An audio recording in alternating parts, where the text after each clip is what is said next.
Welcome to Conversations with Cecile, where my guest and I talk about everything life, family, love, community, and everything in between. As we gather today, we respectfully acknowledge that we are on Treaty 6 territory and the homeland of the Métis.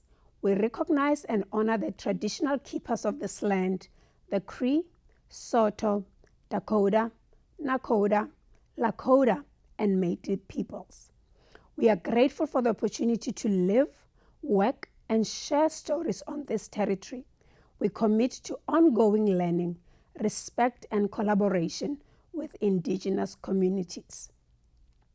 Let's proceed with today's recording in the spirit of reconciliation and respect. Joining me today for a conversation about preserving the heritage is none other than Elder Cecile. Elder Cecile, welcome to Conversation. How are you? I'm great, thank you. Thank you for having me. Thank you so much for honoring our invitation. We are really honored to have you. We're going to start off with you telling us about your upbringing. Who is Elder Cecile?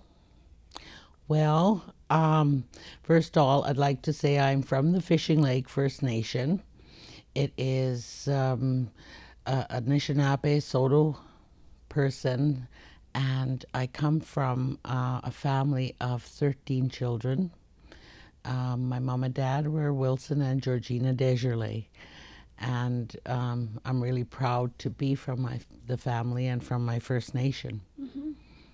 That's how I'd like to be recognized as. Yes, and that's where you grew up. That's where you got all the teachings and the memories. Well, as a story to my growing up, at age 5 years old, I was taken into the residential school, and I was there for 10 years till I was 15 years old. And part of this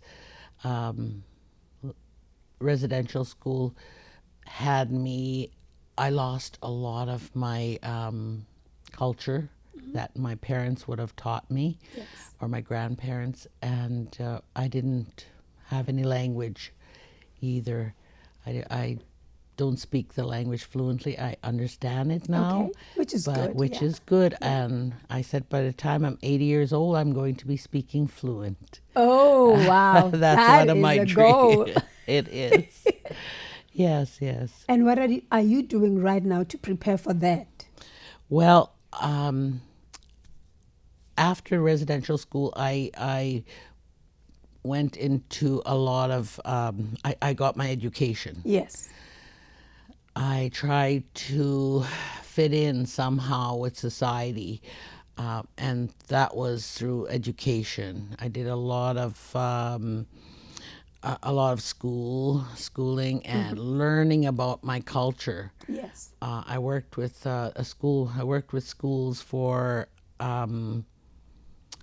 over 30 years, which I'm still working with the schools. Yeah.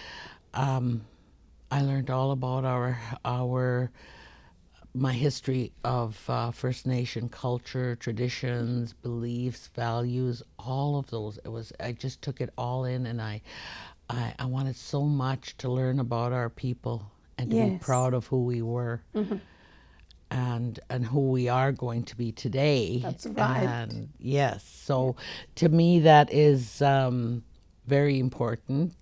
So I have 3 children, yes, and 9 grandchildren and 14 great-grandchildren. So I have great-grandchildren, and I'm doing everything I can possibly do to teach them about the culture and to be proud of who they are. Yes. And because we come from a great our history of Indigenous people was so beautiful. Yeah. And I want them to know that, because you can't read that in any history books. No. And so I pass this on as much as I can when I go to schools, and yes, and keep that going so that my great-grandchildren and all the Indigenous young kids can learn from that. I am so excited about that part of how you're transferring the heritage and preserving it for the future generations. But And right now, let's talk about, you mentioned your education, your schooling. Where did you go to school then? Other than the residential schools? Well, the residential school, I didn't, I was an adult when I went back to school. Okay, yeah. I was an adult because I wanted to learn so much. I was so confused when I came out of the residential school at 15 years old. I just floated from town to town and place to place, trying to find who I was, where I belonged.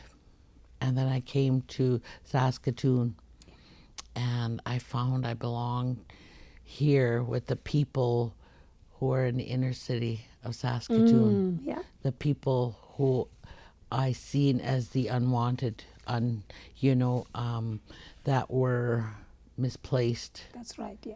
in society, and I felt I fit right in there. So I said, there's got to be something else about our culture. There's got to be something. Yes. I don't think the Creator made us to be poor and addicted and to be abused like this. There's got to be something else. So I went back and I researched all our history. I spoke to elders. I spoke to a lot of different people in the universities, and I found that our people were so beautiful. We had everything. Yes. We had our own systems. We had our justice system, our educational system. We had everything. We didn't have alcohol or drugs. We weren't poor. So to me, this was so important to know. That's right. That's where my turning point was. I cried so hard. I was running around telling people, "Did you know that we were somebody? That we were somebody?" Oh, yes. And they were like, "This crazy woman here. Who Yeah, is she?" like, where does she get So I this thought, from? no, I've got to start somewhere. So I started with Yes. myself. Yeah. So I went back to school. I got my grade 10. When I went to the adult education and took the test to go back to school, I only had an education of a sixth grade. Wow. And I thought, and that's all they taught us at the residential Yes, school. yes. So I said, no, I'm going to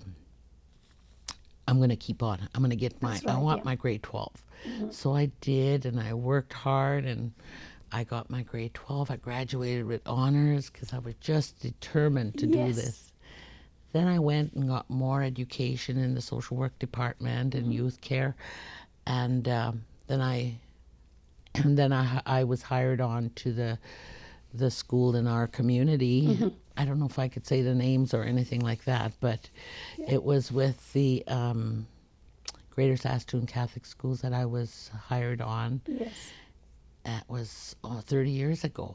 Wow. And you're still there to this day? I'm still there to this day because I found that